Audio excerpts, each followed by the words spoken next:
Hey, just wanted to pop in real quick and give y'all this quick video. These are signs that you may need to go talk to a counselor and you also need community. These signs that I'm about to give you, it's usually what I ask people when I'm just doing discipleship and mentorship. I do a lot of mentorship.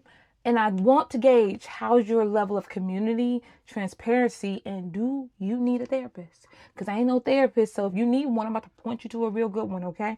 And so these are signs that you need a friend and community, and you likely need. And before I get into it, I know you're like, Faye, we know this already. If you knew it when I go through this, you would have already been in community and have already scheduled your therapy session.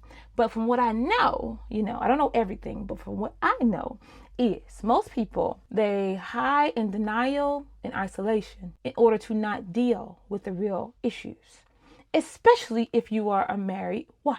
I say that because as a single mom, I was not quick to, but it was more receivable, more accepted if I went to go get help, as a single mom, because single moms, they be struggling. Everybody know that. And so everybody's trying to help you. But what I realized is once I became a wife, when I had issues in my marriage or I had issues as a mom and I had issues within myself, I started to feel a deep sense of hopelessness because I wasn't ready. I love my husband. I love our marriage, but I was not ready to divorce my singleness. And it wasn't until I realized, like, dang, I am married. I can't just spend my money where I want to spend my money. I can't just, do life as usual as when I was single. When I realized that, y'all, it really hurt. Like, it really was like a slap to the face. And I was like, oh, I don't want to get married no more. Like, even though I'm married already with my first kid, I was like, I don't want to get married no more. This is far deeper than I thought it was going to be. And I cannot wait to walk you through how I was feeling and why I was feeling that way. Because we're raised in a Jezebelic type culture. You know that, right? We're raised with that INDEPENTENT. Do you know what that means, baby? People who know. We're raised in that. I don't need no man, baby. I got my own. Get my own. What you talking about? We're raised like that from birth. Like, I don't know about you. Now, if you have not been raised that way, glory be to God. God shielded you. But I know for a fact, I was raised, men take, break, abuse. And so you better do what you got to do to take care of yourself, because at the end of the day, he going to leave you with them kids. That's how I was raised. I was raised to be a strong woman, and nothing wrong with that.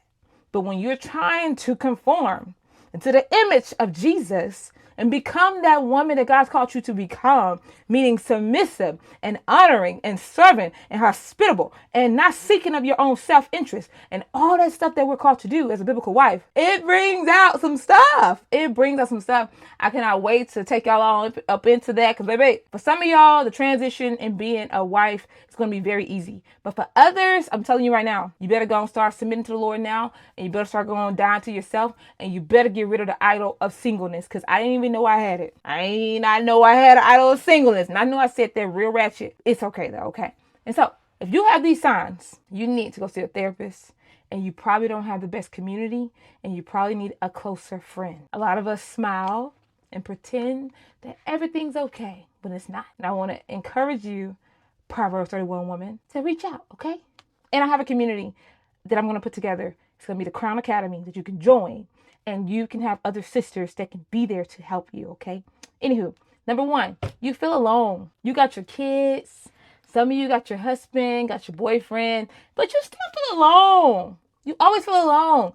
You don't like being by yourself. You're uncomfortable with even going places by yourself at times. You always want to call somebody. Like, you quick to call people. And it's like, it's hard for you to even get that connection with the Lord because you're so uncomfortable. That's a sign that we need to be checking some stuff. Not saying that feeling alone is a bad thing. I'm just saying that's a sign that I've seen in a lot of women I've mentored, where I'm like, okay, we may have a problem here. So feeling alone. Easily frustrated. You're easily frustrated. And a lot of us, when we're easily frustrated, we don't even tell people. It's kind of like our internal frustration, where people think you all good. They think you, oh, she cool, she good. But on the inside, you are so frustrated. Sign number two. Number three, you're never grateful. And you can always spot something that's wrong. This was me, y'all. What I'm telling y'all is basically what your girl went through. I can't speak for everybody, but I can speak for myself. I can be very honest with myself because I'm very aware of all my issues, okay? I got some blind spots too, don't get me wrong. But I'm going to speak for me. This is not for you. This is not for you, okay? I'm not telling you, I ain't no doctor, okay? Not a doctor. But what I can say, when I started to not find myself where I could never be grateful, I always could find an issue. It was never enough. No matter what was happening in my life, I was never content, never grateful. Problem. There's the next one. I felt shut down. I felt pent in. I didn't feel free and alive no more. Literally, y'all, I stopped getting cute. I stopped doing my eyebrows. And if you know me, you know me. I love to keep my face with a facial, my eyebrows done. I love to get my mani-pedi. Love to keep my hair done. Excuse me right now. You girl in between.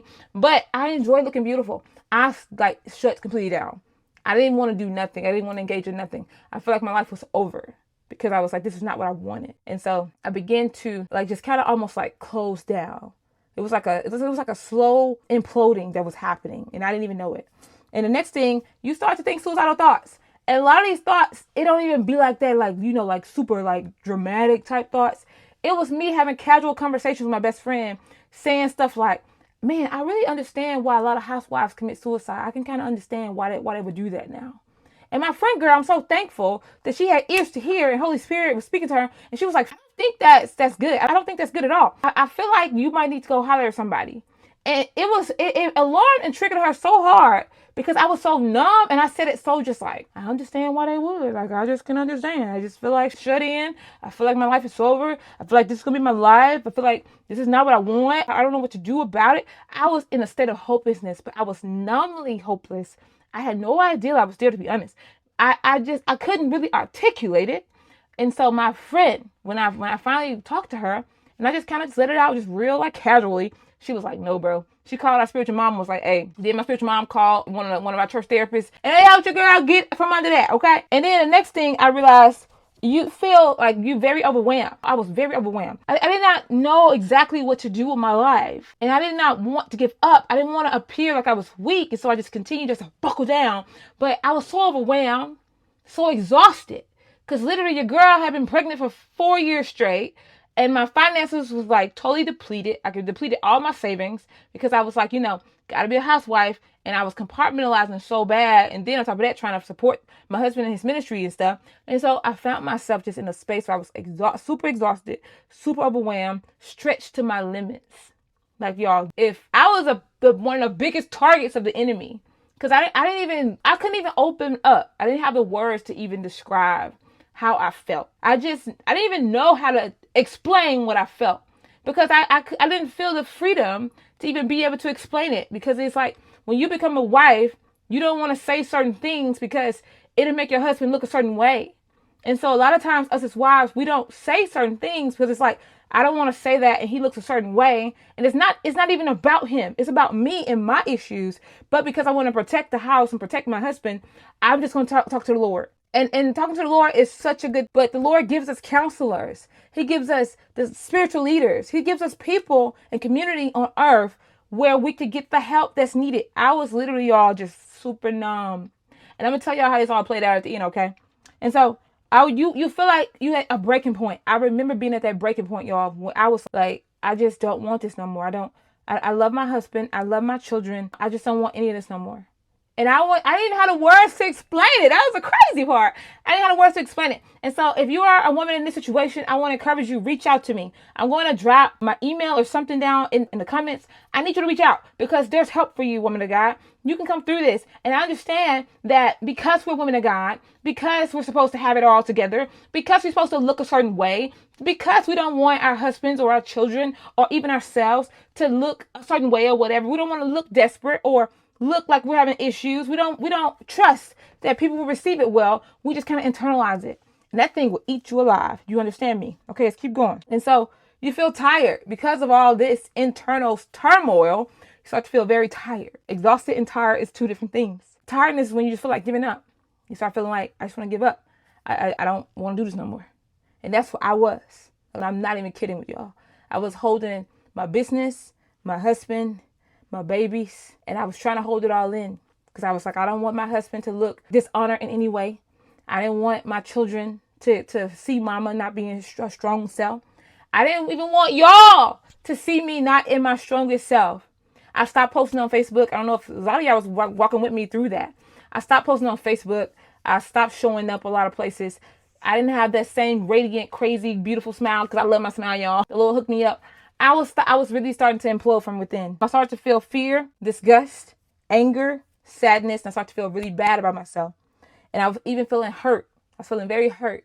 Just at, man, this is what my life has become. Just really let down. Just because in my own mind, because I wasn't reaching out, I wasn't being fully honest and fully truthful with my disciple leader, even though I claim I trust him, I wasn't trusting anybody. I kept this real close.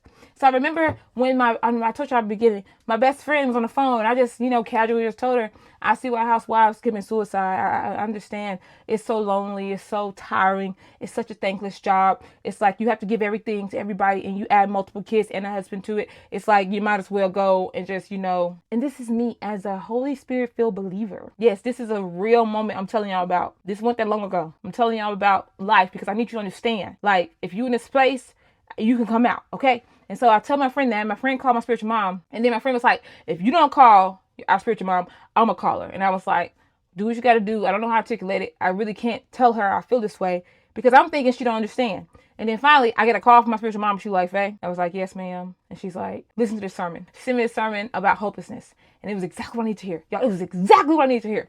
And I listened to it and I was like, oh, that's cute. That's cool. And then she called back and was like, Faye, you just keep coming to my spirit. And she was like, Faye, I need you to do this. I need you to do this. And my spiritual mom cares so much that she walked me through that season, the dark season too, y'all. It was a dark season. Walked me through that season and she didn't judge me.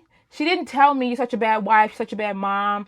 She just was like, Faye, I need you to be open enough to go see this therapist. Because she was like, certain stuff is spiritual. But Faye, you're reading your Bible. Faye, you're in your word. Faye, you're going to church. But this has become a clinical, mental thing. And so I literally started going to therapy. Y'all, went to the therapist, y'all. Oh my God. Oh my Lord. Black people we raised, you don't go to therapy. Crazy people go to therapy. Sane people who want to say sane, go to therapy. Okay? And so if you need to go to therapy. If you didn't take the pills, take the pills. Take the pills and read the word. Take the pills, read the word. And so that I ain't take pills this time. But that was a certain time in my life where your girl was on some antidepressants. And baby, I probably needed them then. But it's okay. I went to my therapist, y'all, in the first session, y'all. I thank God for therapy, baby. I thank God for a man that sent. Because that thing really helped me. And so I had my mom, my spiritual mom helping me on the spiritual front. In the mind, and just helping me shift a lot of my perspectives and stuff. But I also had my licensed therapy. Not no Christian therapist. No, a licensed therapist. I had her helping me on the clinical front. And y'all, what I realized is after the first session, I was free from 13 years of anger. Yes. I was angry. All that frustration and ungratefulness and feeling shut down and all that stuff that was building on top of one another. When I looked all the way down, she was like, Faye, what do you feel? I was like, I don't feel nothing. And she was like, well, let's go to the feeling wheel. Went to the little feeling wheel. And if you don't have feelings, you need to go Google it. Google feelings wheel. Okay. It's the coolest thing ever. I went to the feelings wheel and I looked at my feelings. And she was like, Faye, what are your 3 feelings for the day? And I'm like, I ain't got no feelings. I don't feel nothing. I literally feel nothing. And she was like, okay, so look up numb. I looked up numb, y'all. And it's like a residue of anger. And y'all, that freed me so much. Yes, anger. That freed your girl so much. When I realized the root of all of this was anger. I was angered by my life not being what I wanted it to be. I never asked to be a single mom, even though your girl committed the actions. I did the do. And so, I bear the fruit. And so I never thought I would be a single mom. And then I became a housewife. And I thought I had a certain expectation about being a housewife that wasn't met. But I didn't even tell my husband what the expectation was. And so I had hidden anger in my heart towards that. And I idolized my singleness. And I didn't even realize it. I'm like, it's insane how we have expectations and secret idolatry that will literally begin to cause your life to implode if you don't do something about it. If you don't open up, speak up, repent of idolatry, and allow God to help you with the women he's put in your life. And so I want to encourage you, woman of God. I want to encourage you, even if you're not a Christian, if you're feeling these feelings, you need community and you need a therapist. You need a mentor. You need somebody who can walk with you and help you get free. Because I was spiraling and did not even know. I had so many women, and some of y'all who follow me, I had so many of y'all who would text me at the blue and be like, Faye, you're on my mind. I've been praying for you. Your prayers were so needed. And I didn't even realize it because I was so busy trying to hold up this facade. Oh, I don't want my husband to look dishonored. I don't want to look like I'm weaker than what I am. I don't want to look not as strong. I don't want to look a certain way. You know, my little ego. I don't want to look like a bad mom. I don't want to look like, you know, it goes on and on. And so I want to encourage you, this is you, to submit yourself to the Lord and underneath your disciple leader. Go to them. Tell them what's up. Say, this is how I'm feeling. I ain't got the words for it. It's how I'm feeling. And then go find a therapist. I'm pretty sure your church probably got one. I didn't even know our church had one, but I ended up going to our amazing Lady Berry in our church. And oh my God, she didn't even really give me much, like, can talk to me a lot. She just kind of asked me a lot of questions that pulled a lot of stuff out. And a lot of times I realized a lot of us, since we don't really air out and don't really speak frankly about how we're really feeling, it begins to clog up our emotions. And at a certain point, you reach a breaking point when you feel like you're about to burst. And my amazing therapist was able to begin to ask questions that begin to pull out certain answers that needed to be aired out. I needed to speak the truth. I needed to say exactly how I felt.